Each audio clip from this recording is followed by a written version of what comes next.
what I would like to do is obviously introduce people to Coach Callum Macleod, who I raced with on the continental scene in the UK, who then went on to do far greater things and win far bigger things than I ever did, and who I knew from various sources had been helping people, I think it's safe to say, exceed their goals on the bike through coaching. It'd be good to introduce people to you now that you're working with DUCHY, and then we can go into a few of the specifics about guys you're coaching with DUCHY, how you're helping them, what strategies you're implementing. If people come away with some actionable insights that helps them go faster on the bike, or at least gives them a bit of clarity around their own performance, that would also be great. So yeah, Callum, I'll let you do a brief intro. Hey, thanks, Will. So I'm Callum, a senior coach at DUCHY. I've been a continental rider for 5.5 years. I raced varying pro races from the UK to China. Had a great time, experienced a lot of cool things, raced against some of the best riders in the world, and achieved some pretty good results along the way myself. Having coached for a fair while before DUCHY, it was a really nice addition for me to come into the company. And one of the things that I've enjoyed the most and the satisfaction I get from seeing other people enjoy their coaching journey and achieve their goals has given something back to me that I would never have had otherwise. And I'm incredibly grateful. I've absolutely loved it so far and really grateful to be here.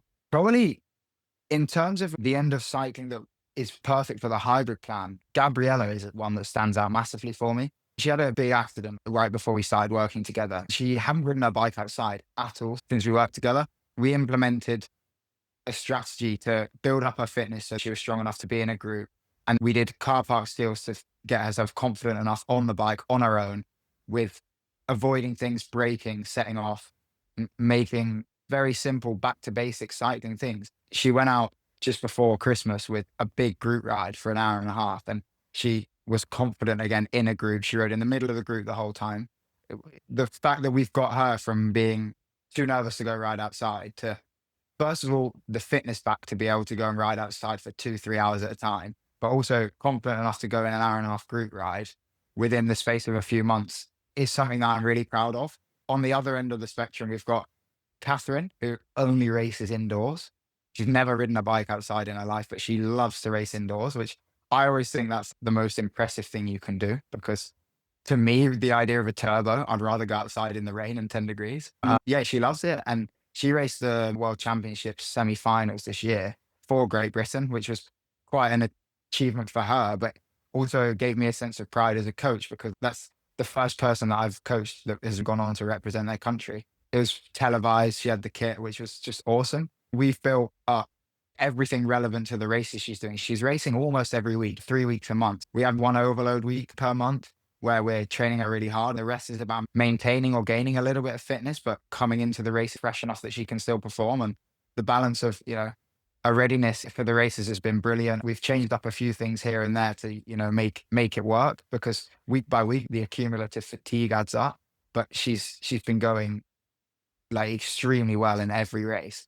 And there is no age categories. And, she would be in the masters age group of cycling if she raced outdoors, but there is no age category. So she's racing against some of the fittest people in the world, and she's in B group, which is a really high level group, and she's smashing it. And I always say to her, it would be great if we could wind the clock back 20 years, because I think she's so strong. Her power numbers are incredible and really competitive compared to some of the strongest women I've seen in this area, like on the bike and racing at a continental or a pro continental level. They're really not that far off that level. It's interesting to see that in someone like herself who has a job. She's caring for her mother. She's got so much going on. She's limited to where she can train and how much she can train, but the potential is just so obviously there. And seeing her get to represent her country has been something that I'm really proud of as a coach.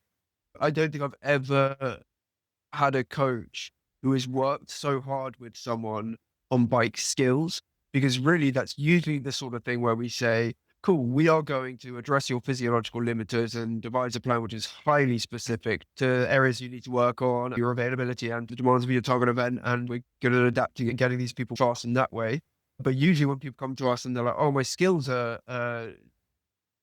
need some work, or I feel incredibly nervous on the bike, we tend to push them towards, go and join your local club. I'm sure they have their skill sessions down there. That would be a great thing to get involved in, and help facilitate it that way. But the fact is that you have devised her own skill sessions and actually managed to communicate with her the like technical kind of coordination side of doing these skills. It's like, that feels like a massive bit of icing on the cake, for want of a better expression. And actually, I had a message whilst we've been on the call to say, yeah, we're picking up again February because she's been without the bike in January. But I'm excited to see how far we can go with it, because it is pretty hard to communicate when you're not in person. However, I tried to do it how I learned when I was 5, 6 years old. And that's just when I learned it. There's no wrong or right time to start. But I think the fundamental thing about being a bike rider is being confident on the bike and feeling safe within your own ability, that if there is something coming or presented to you as a challenge, you don't have that much time to think about it on the bike, and you're very vulnerable because you're pretty much one of the smallest road users there is other than a pedestrian. You need to have quick reactions. You need to be confident that you can avoid situations, whether it's potholes, whether it's dangerous cars. Developing that with her and hearing how positive she is, that she feels like she's making big improvements, has been really satisfying. Yeah, it's amazing. So those are 2 clients who you work with on the hybrid plan. We've also had some exceptionally good feedback today from 2 of your clients who you work with on a daily basis. Like, how would you say, just from a service point of view and a performance point of view, how do those 2 coaching relationships differ? The hybrid plan is bridging the gap between day-to-day personalized coaching and a completely automated plan. And I think that works really well, because for people that want to get home from work, do a session, they're not too worried about feedback. They just want to know what they're doing and not have to stress about it. It's perfect. When you've got limited time available, the hybrid plan can work very well, because you don't often need changes. Your life is in a relatively consistent pattern, and you get the training that is definitely going to make you better, but you're not too stressed about receiving the real inside knowledge day to day on what's going on, or having sessions changed at last minute notice. And that's where the daily coaching and the complete personalized plan differs massively. For example, Jan, who I'm coaching now, he's working a schedule of 5 weeks, and he's got night shifts, day shifts, evening shifts, morning shifts, and it's all over the place. For him, having this personalized plan allows day-to-day communication for him, allows him to expand. He expands how he's feeling on the ride. I give feedback daily. We can make edits and changes, which is so important because his life is day to day, and we need to keep an eye on the TSS that isn't displayed in TrainingPeaks through what he does on the bike. His daily life TSS is not shown on TrainingPeaks. It's not shown that he's worked a 12-hour night shift. And if he tells me that he's working a 12-hour night shift, his sleep schedule is going to be ruined. He's probably not sleeping as well. In those weeks, we deload or we adapt or we rest. And then in the weeks where he's working a relatively normal schedule, it's summer, the weather's good, he's got more availability to train, and he lets me know he feels good. Then we can change things almost on a daily, well, almost on an hourly notice to say, right, let's get you up to speed now. If this is the right time to go, we do it. I have his plan and his work plan in advance, but sometimes the work plan, he might feel amazing, sleeping really well, even on nights. Then we say, let's extend this block 1 week before we deload next week, so that his day shifts on a deload week, he can go and socialize with friends or do the things he wants to do. Because there's more to life for Jan than just riding a bike. He's working, but he has a social life.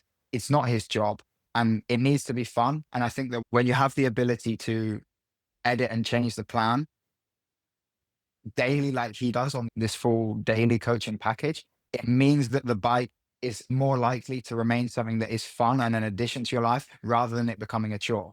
And that's not to say that it would become a chore on the hybrid plan, but for someone like Jan, it just wouldn't work because of how varied his life is week by week. That made me think about one of your clients, James, who lives in the US. He's 61 years old and he works incredibly long days. I think he's lugging around a 10-kilogram belt with his tools in all day, late shifts, really early starts, runs his own business, and performs at an incredibly high level in the Masters Age group. He's mountain bike and road bike and gravel, is he, or what's he focusing on? This year, primarily the focus is going to be on the gravel races, and Unbound is his big target for the year.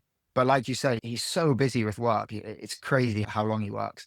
Sometimes we've gotten to a point where we're like, we just need to back it off. The last 3 weeks have been brilliant. We've had a great block. We've had a great build. But this week he had a house moving, work on top of that, and an anniversary. And it's like the house moving was pretty last minute. We didn't know. So he messaged me, we need to change, house moving, going to be a 12-hour day on my feet, moving everything around. Rest day, 3-day rest block, enjoy the anniversary. We say a 3-day rest block, but it's not really a rest block. He's loading his body up with everything that isn't bike riding. There is no way he would have the mental capacity to sit on the bike and do hard efforts or even any bike ride after moving house, or also the physical capacity. He's going to have drained his body throughout that whole week from work and then moving house. He's not going to be able to ride the bike. And it was a last minute thing, but we've changed it around. We've put a deload week in now and a very easy start to the following week. And then we're going to see how we're going. But day by day, I really require feedback from him. And through the feedback that he gives, I can tailor that plan, because it's very touch and go with James. It is a very fine margin between overdoing it and underdoing it. And it's really important that we get that right through the relationship that we've had and time going on. I think we work really well together. We've learned what works for him and what doesn't. Quite often less is more, but I think that's so relevant to James. Less is definitely more on occasion for him. And he's someone that loves to train, loves to ride his bike. He's exercise crazy. And the biggest thing for us is me reining him in. He's never someone that's going to miss the session. He's so excited to ride his bike. And, you know, like many of us do, also rides for the mental health side of it, the physical side of it. And he's strong, riding in the 50+ age group, but they haven't brought in a 60+. So if they did, he'd be, you know, up there winning bike races, but he's right at the front end of this 50+ age group, combining everything. Sometimes I just have to rein him in because he's just a little bit too keen. And I think that can sort of, as in the past, lent him towards the sort of boom and bust. And this year we've made a very set plan in terms of the races that we want to do, but then we've left complete flexibility about how we get there, because it can change week on week depending on his work and the stress he has. Being able to progressively overload in the right areas and the right times of his life, whilst also making him feel that he shouldn't feel guilty for resting, because it is so important, has allowed him to already take a step on. We're seeing power PBs over the last 5-6 years. He's already at the best level he's been for a very long time.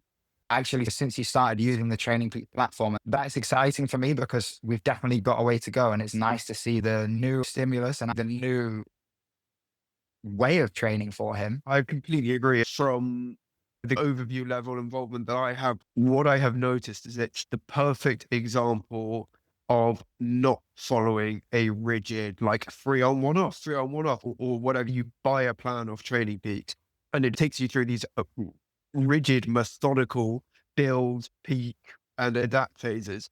Actually, what you are doing with him is you are building at the time when the sum total of all stresses dictates that he should be building. And, you know, sometimes that might be 3 maintenance weeks in a row. Clearly, we're not going to be loading your stress bucket with training if you were also still doing 12-hour days and moving house and your anniversary and all the rest of it. So this is the time to feather the form. You know, we're not going to try and build at anything yet. But there are a lot of bad coaches and training plans which would just go through the motions of build, adapt, regardless of what's happening. But he's bought into the trust process of you getting him to go easier at certain times so that he can go harder at other times as well. And I think it's also a really interesting example, which we've spoken about before, of one of those situations where you look at James's metrics and you put them next to someone else's metrics. And if you were just to have the objective overview, you might say like, okay, well, these two guys clearly aren't tired. They both could do with a 3-week, you know, whatever, accruing 5 CTL per week for 3 weeks. Let's get the form ticking upwards. But actually, when you dig below the surface of what is going on with James, there's absolutely no way that he should be on a trajectory like that. So it's that classic, or I guess it's kind of what our hallmark is at DUCHY these days, seeing below the surface numbers, the data on TrainingPeaks, the pretty sloppy data that these smartwatches churn out, and actually on a subjective level, getting under the skin, working out what's going on with these people's lives, working out how that is impacting their capacity to train, and more importantly, their capacity to recover from training, and then doing what's right in that context, as opposed to following something formulaic. Does that resonate with the way you've been working with him? Oh, definitely, for sure. With James, that's a prime example. And I think you could take, for example, 2 athletes. We'll just call them athlete A and athlete B. And they could be the same age and work the same hours. but they could need completely different training plans depending on what they do, because one of them could work as a manual laborer and one of them could work in an office. One of them could need half the training amount of the other, even though they're the same age, but based on what they do outside of riding the bike and how physical that job is, they will need completely different training plans. For example, you could give one of them a 3-week block and a 1-week deload, and it might work very well because he works in the office. When he's back to train at home, the most important thing for him is to be mentally stimulated because he's been sat in an office all day. And the intensity needs to be there to keep him awake, to fire him up and motivate him to do the work. Because after you've been sat down all day, it can be pretty hard to get on the bike. For athlete A, he could have his whole day on the building site and he gets home when it's already dark and he's sat on the turbo. During those winter months, it's far more important for him not to overdo it and for us to give slightly easier sessions. He's going to be very tired from those work days because they are physically demanding rather than just being sat at a laptop. The data on TrainingPeaks could say that their CTL is exactly the same, their form is the same, their fatigue is the same. Athlete A could be ready to push on and athlete B could need complete rest. And the thing that DUCHY, I think, strives for and does extremely well is making sure that us coaches know this, and we know that the data represented in TrainingPeaks is purely what they do on the bike. These kind of things are great to know, but they are very objective. We don't find out how that person's feeling on a subjective level. And that's the most important thing of all, because we can bury someone into the ground and tell them they want to get to 150, 180 CTL, which is up there with the best pro athletes in the world. But first of all, they'll probably get sick before they get there because the stresses in their life are so big. It won't be fun. It needs to be fun. If it's not your job, I mean, when it's your job, it should still be fun. I'm a firm believer of whatever you do, you should be passionate about and you should enjoy. Almost everyone that I coach has a job.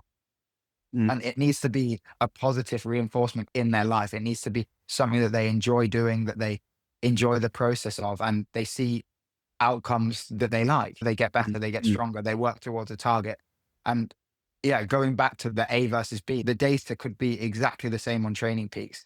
And athlete A could be ready to fly and athlete B could need a complete rest for a week. And that is what I've tried to really implement in my training plans that I set. And also understand for myself, because I went from a period of 5 years of only racing my bike and all I did was ride my bike and rest. And I thought, 30 hours a week was a big week, but 25 hours a week was pretty normal. It's pretty standard. I felt good doing it. And I felt like I had energy to do things around the bike. I was pretty locked in on riding, but now I work, and I also work as a sports therapist. The training load this year for me and working with Max, my coach, has gone down, but actually my level's gone up. And I think the physiological benefit that I've seen from the training has been actually any less, which to me shows that it's really reinforced to me that less really can be more. And I've seen that in myself this year or last year. And I think that that's something also that's really helped me have a greater understanding of people that work and ride their bike and how to balance training. Totally. For that. No, 100%. And I think what all these subject matters really, at the end of the day, focus in on is this relationship between your capacity for training stress and your capacity for recovery.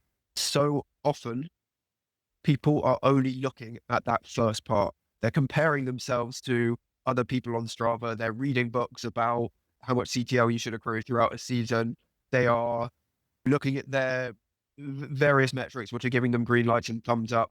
But actually, people are failing to do some pretty detailed excavation work in terms of what goes on the other side of that equation, which is how able am I to absorb the stress I'm putting on my body, and the job, the relationship, the house move, sleep, diet, all that stuff so massively. Your general temperament. We find people who are more anxious, overthinkers, tend to exist in this world with a bit more of a tweaked up nervous system. They tend to need a little bit more recovery. They're generally walking around a little bit more activated. But to do that, you have to be able to tune out from the metrics and really tune into how you are actually feeling, or as us as coaches, really try and get that frequent, daily conversation going and open up a strong channel of trusting communication with your client to get that honest feedback from them, really understand how life is impacting their energy levels, and then make the right decision in a training context. I think you have delivered those points exceptionally well. And I think something with James specifically that makes him perfect for this daily customizable plan is he's living in an area of America that the weather is very different day to day, week by week. And there's almost no telling. Within 3 days, the weather can change completely. Like I had a text from him this morning saying, the race is cancelled. There's nothing going on this weekend. Please put me 2 turbos in because I cannot get outside on the bike. And having that daily plan and daily communication with him means that I can give him something that's going to be beneficial, give him something that's going to simulate what we would have done outside, but indoors. It's really important that he doesn't just do what we've set for outdoors, indoors. Whatever you do on the turbo trainer, if you can do a 5-hour bike ride on the turbo trainer, that's great, but that's probably the equivalent of an 8-hour ride outdoors. Factor in zone 0, zone 1, when you're freewheeling downhill, rolling through traffic, you're training, you're out on the bike, but that's time in zone 0. You're on the turbo 5 hours. You don't have any traffic lights. You don't have any freewheeling. You might stop for the toilet once, but whatever platform you use, well, you'll probably stop as well. You won't leave that rolling. It basically becomes riding on a treadmill for 5 hours. And that's completely different than doing 5 hours outdoors. So when we do have these periods and instances where we have to take the training from outdoors and implement it indoors, it's very important to have the tweaks necessary in the workout to make sure that we are not overdoing it. And that's the same with some other people that I've worked with that are also in the UK. And going on to Sarah, this is a girl that I coach in Finland. She has about, in the depths of winter, 10 minutes of sunlight a day. So riding outside is not possible, but we've incorporated cross training with cross country skiing in. We've incorporated and slightly longer turbos during the weekend, but we've kept the volume down because for her, it's not necessary to be riding on the turbo for 4 hours. It's not going to be mentally stimulating and it's going to become very taxing on the mind and also the body. So we've had variation of sessions to be able to do, and we've seen huge increases in FTP. I think when we first started, it was around 160 watts, and we're at 200 watt FTP now already in a relatively short space of time, which is pretty much been done purely off indoor riding. We had a few weeks where we rode outdoors in the beginning, but I know for a fact we've already seen improvements while she's been indoors. When we've got the longer daylight hours of the summer in Finland, it's not dark much later. She'll be able to get out on the bike in good weather, and we'll see another jump up then. And that is also really rewarding to see that we've adapted the training to her lifestyle and where she's living, and it's still working. Totally. 100%. I think what I was picturing there, and, I kind of went into athlete mindset of being coached by you. It just feels like there are no wasted days. Trying to adjust things to indoors, you can end up blowing an opportunity to do some real quality if you don't completely know how to adjust sessions when the weather's terrible outside. And actually, you need to kind of get something very specific with 3 hours as opposed to 5 hours, and perhaps, work some specific intervals, which you were going to do later in the week, but swap the ride later in the week for a longer ride. The cumulative effect over weeks, months, years of not wasting these sessions, of not doing a session which is kind of the right thing, but actually it was a long endurance ride indoors when you became dehydrated, and it was the equivalent of a 6-7 hour ride outdoors because of the no time in freewheeling, and then you needed all the recovery days afterwards. You get those decisions wrong too many times, and that can accumulate. You can start to accrue quite a lot of rest days that you perhaps didn't need originally. The way you are dealing with these guys on a day-to-day basis feels like an incredibly efficient, effective way of coaching. You are making sure that every session counts. And let me definitely adapting to whatever's going on, whether that's work, weather, energy levels, stresses and strains from newborn kids, whatever else. Yeah, like you say, it sounds crazy to say missing days, and missing days, here and there, that's never a problem. But missing one session a week, for example, is 52 sessions a year. Take that across a 3 or 4 year block, which sounds crazy to think about, but a lot of people are riding their bike for 3-4 years at a time. That adds up. When you think about 200 days of training, a lot of people train 200 days in a whole year. Across that 4 or 5 years, that's almost a year's worth of training missed. And it very rarely would ever get like that. That's a really extreme example, but it is important that we maximize every day as best we can. And, illness and these things, they happen, they get in the way. It's how we back off, sort our body out, focus on recovery, focus on nutrition to be as healthy as possible, focus on getting as much sleep around our work and our life as we can, recover and then go again, to make sure that when we do have to have these days where we aren't riding, there is a reason why, and it's not just a missed day, and it's not just lost for the sake of being lost. 100%. That'll be great. Thanks so All right, much. mate. Catch you in a bit. Cheers.